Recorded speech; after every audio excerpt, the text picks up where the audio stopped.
नमस्कार मित्रों, मैं राजदीप आगले हमारे इस YouTube चैनल पर आपका स्वागत करता हूँ।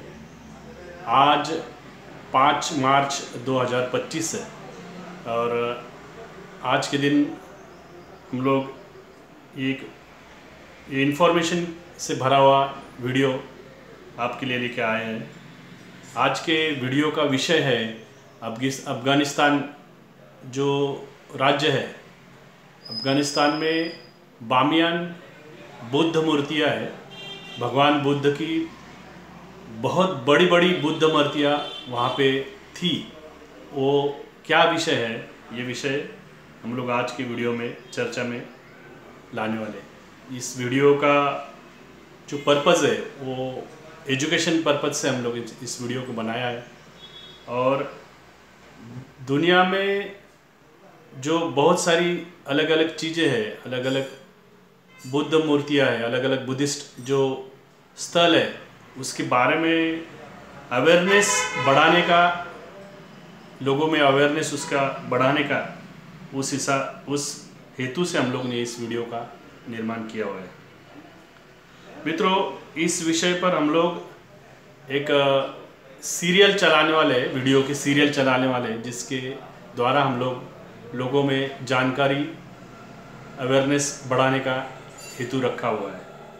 आप सभी से अनुरोध है कि इस YouTube चैनल को ज़्यादा से ज़्यादा संख्या में आप इसमें सब्सक्राइब करिए, लाइक करिए और शेयर करिए। मित्रों, बामियान ये जो शहर है, ये काबुल से लगभग 100-200 किलोमीटर के अंतर पर आता है। और ये बामियान शहर जो है, ये माउंटेन रेंजेस है, मतलब बामियान वैली है, बामियान खोरे बोलते हैं मराठी में उसको। उसके बेस में यह बामियान शहर वहाँ पे है आज की तारीख में। और वहाँ पे ये जो शहर पड़ता है, ये शहर सिल्क रूट, जो दुनिया का एक प्रसिद्ध रूट है। सिल्क रूट मतलब जहाँ से सिल्क जो है, चाइना से लेके ये सिल्क रूट निकलता है तो मिडिल ईस्ट और पूर्वोत्तर जो राज्य है, मतलब जापान तक और फिर यूरोप तक, ये इस रूट से उस समय यानी लगभग बुद्धिज़्म जब चरण पे था, तब उस समय इस रूट का इस्तेमाल व्यापार के लिए किया जाता था। और चाइना जो कि इस सिल्क का बहुत बड़ा व्यापारी था, बहुत बड़ा मैन्युफैक्चरर भी था वो लोग, और वो वहाँ से उसको निर्यात करते थे। और अन्य भी बहुत सारी चीज़ें जो कि आज भी चाइना हर क्षेत्र में पूरे देश और दुनिया को बहुत सारी चीज़ों का सप्लाई करता है। तो ये सिल्क रूट था। उस सिल्क रूट पर ये बामियान जो वैली है, बामियान जो खोरा है, बामियान जो बहुत बड़े पैमाने पे, बामियान में बहुत बड़े पैमाने पे बुद्ध विहार है। बाद में बौद्ध मठों का वहाँ पे निर्माण हुआ है। उसके बाद में जैसे अजिंठा वेरूल की केव्स है, अजिंठा केव्स है, वेरूल का केव्स है। फिर नासिक में एक बहुत बड़ा बौद्ध केव्स है। तो ये केव्स की जैसा है, उससे भी बहुत ज़्यादा बड़े पैमाने पे साइज़ में ये बामियान आता है। और बामियान में उस समय यानी ईस्वीसन 200 से लेके ईस्वीसन 700 तक, मतलब ये लगभग 500 से 600 साल का कार्यकाल है। उस समय यह पूरी तरह ये जो अफ़गानिस्तान है, ये बौद्ध राष्ट्र था। और तो और वहाँ पे एक बौद्ध बहुत बड़ा धार्मिक स्थल था, जहाँ पे देश और दुनिया के लोग आते जाते थे। और वो सिल्क रूट पे होने की वजह से वहाँ पे वो एक बहुत बड़ा एक पिलग्रिमेज सेंटर, या तो एक हॉल्ट लेने की भी वो एक बहुत बड़ी जगह थी। वहाँ पे लोग, व्यापारी जो जाते थे उस मार्ग से, वो वहाँ पे हॉल्ट लेते थे, रहते थे। और इस कारण वहाँ पे जो बौद्ध मठ है, बौद्ध मठों में बौद्ध भिक्षुओं की संख्या बहुत बड़े पैमाने पे थी। बहुत बड़े पैमाने पे बौद्ध भिक्षुओं की संख्या होने की वजह से वहाँ पे साइंस, आर्ट, टेक्नोलॉजी, इन सभी चीज़ों का बहुत बड़े पैमाने पर डेवलपमेंट हुआ था। बामियान की जो दो बहुत बड़ी बुद्ध मूर्तियाँ, भगवान बुद्ध की मूर्तियाँ थी, विशेषता ऐसा है कि सबसे पहले देश और दुनिया में अगर कहीं पे बड़ी बुद्ध मूर्तियाँ पाई गई है तो वो बामियान के अफगानिस्तान में पाई गई है। उसमें सबसे पहले जो मूर्ति बनाई गई वो ईस्वी सन 507 के साल में बनाई गई, 507 ईयर्स, जैसे आज 2525 चल रहा है, तो वो लगभग 2000 साल पहले वो बनाई गई थी, 1500 साल पहले वो बनाई गई थी। वो पहली जो मूर्ति बनाई गई थी 35 मीटर ऊंची थी, मतलब वो 115 फुट की ऊंचाई में थी। पहाड़ काट कर उसमें वो मूर्ति बनाई गई थी, इतना बड़ा पहाड़ वहाँ पे वो उस समय के कारागिरों ने उसको काट के बनाया गया था। दूसरी जो मूर्ति थी वो 53 मीटर यानी लगभग 174 फीट, 174 फीट इतनी ऊंचाई वाली वो मूर्ति थी।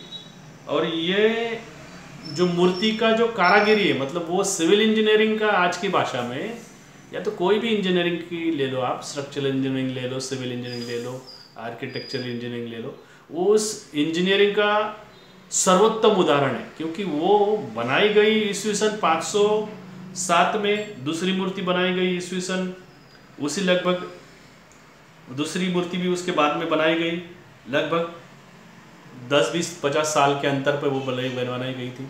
उसके बाद में वो लगभग 1500 साल तक वो मूर्ति जैसी की वैसी वहाँ पे मूर्तियाँ थी। और वो वहाँ पे देश और दुनिया के जो रिसर्च स्कॉलर है, जो बुद्धिस्ट स्कॉलर है, वो वहाँ पे जाते थे।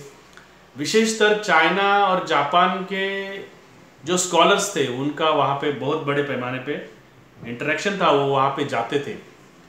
लेकिन उसके बाद में एक घड़ामोड़ या एक डेवलपमेंट ऐसी हुई कि 26 फरवरी 2001 को अफगानिस्तान में उस समय तालिबान का शासन था, और तालिबान के शासनकर्ताओं ने एक दुर्भाग्यपूर्ण, बहुत बड़ा दुर्भाग्यपूर्ण और दुनिया को चौंकाने वाला निर्णय लिया कि हम लोग ये बुद्ध मूर्तियाँ तोड़ देंगे।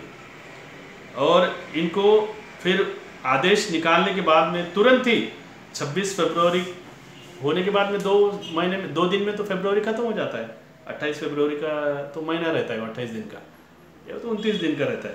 उसके बाद तुरंत ही मार्च महीने के पहले सप्ताह में 2001 में, मतलब हम लोग भी, मैं भी उस समय कॉलेज में जाता था, तो मैंने भी वो वीडियो देखा था टीवी पे, वो न्यूज़ चली थी उस समय कि बामियान में इन 2 बड़ी बुद्ध मूर्तियों को नष्ट कर दिया गया। और इस प्रकार वो नष्ट कर दिया गया, तालिबान के जो शासकों द्वारा जो निर्णय लिया गया था उससे वो वैसी बात वहाँ पे की गई थी। अफगानिस्तान के बारे में बताने का तो अफगानिस्तान ये 2वें शतक से लेके 7वें शतक तक पूर्णतः बौद्धमय राष्ट्र था। और तो और वहाँ पे बुद्ध धर्म का एक महत्वपूर्ण धार्मिक स्थल था जहाँ पे देश और दुनिया के लोग आते थे। भगवान बुद्ध की ये मूर्तियाँ जो थी, ये बड़े बड़े पहाड़ों को काट कर बनवाई गई थी। तोड़ने के बाद में बहुत बड़े पैमाने पे प्रतिक्रिया आई देश और दुनिया से, खासकर जापान और चाइना से, जो कि सबसे मजबूत और बौद्ध राष्ट्र है, उनसे बहुत बड़े पैमाने पे प्रतिक्रिया आई। और उसके बाद में इस संदर्भ में बाबा साहेब अम्बेडकर जी का भी स्पीचेस है उनके इन संदर्भ में। तो वो स्पीचेस भी क्या है, ये सब, इन सब बातों का हम लोग एक सीरियल चलाने वाले लगभग 10-20 वीडियो की। तो हम लोग आज के वीडियो में यहाँ तक हम लोग आज बात रखते हैं। आप हमारे अगले वीडियो तक, इसके लिए आपको पहले हमारे चैनल को सब्सक्राइब करिए और इसको शेयर करिए, लाइक करिए, कमेंट करिए। कमेंट करने पे हम लोग इसको आपको और ज़्यादा बेहतर तरीके से आपको ये इन्फॉर्मेशन देने का हम लोग प्रयत्न करेंगे। आज के लिए इतना ही, धन्यवाद।